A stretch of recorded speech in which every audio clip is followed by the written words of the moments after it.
Asia Siowo! Witajcie!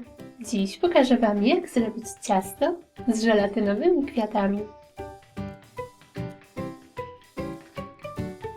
Szczegółową listę wszystkich potrzebnych przedmiotów znajdziecie w opisie tego filmu.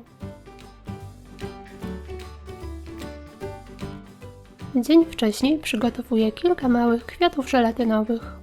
To mała wersja kwiatu, który znajdziecie na moim kanale. Teraz do dużego naczynia wkładam mniejsze wraz z obciążeniem. Dookoła układam kwiaty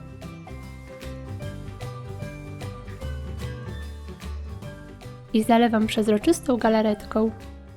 Odstawiam na kilka godzin do stężenia.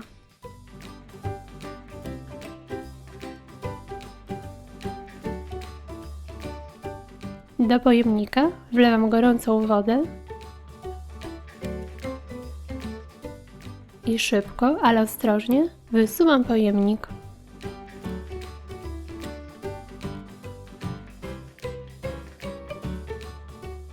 Na środku układam mniejszy pojemnik z wodą i zalewam wolną przestrzeń żółtą galaretką.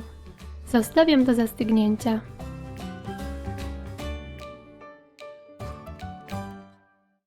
Usuwam zimną wodę i nalewam ciepłą. Wyciągam pojemnik.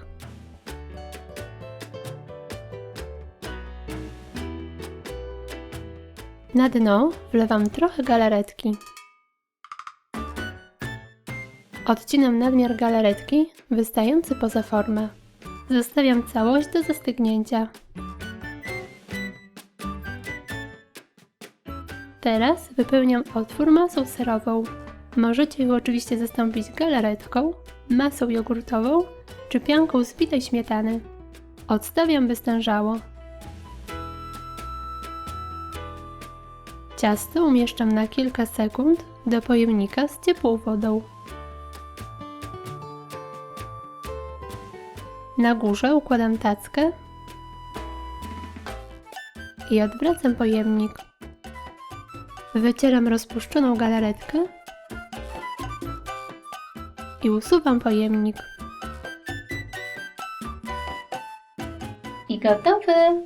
Takie żelatynowe ciasto będzie świetnym deserem na letnie imprezy. Wygląda bardzo oryginalnie i na pewno zrobi duże wrażenie na gościach. Zapraszam Was do subskrypcji mojego kanału oraz na mojego Facebooka i Instagrama. Pozdrawiam! Pa, pa!